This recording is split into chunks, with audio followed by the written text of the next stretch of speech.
So Haiden Deegan, he grabs the points lead basically because of two Hunter Lawrence DNFs, two very bad races. And we all were kind of wondering if he was going to keep it. He had a really bad ride at Millville, what I consider his worst of the year, and he lost the points lead. Shortly after that, I did a video with a poll saying, did he choke? Did the pressure get to him? Did he choke? And I've been wanting to show you guys the results of that poll, but it was staying so close. Like, I kept letting the votes come in. It's been, over a week now. And I really wanted to know what you guys thought. I'm going to show you the results right now. There you go, guys. 575 people said he did choke. 558 people said no.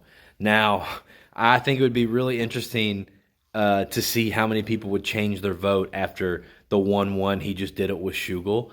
Like, maybe he just had a rough day at Millville. It wasn't anything to do with the pressure.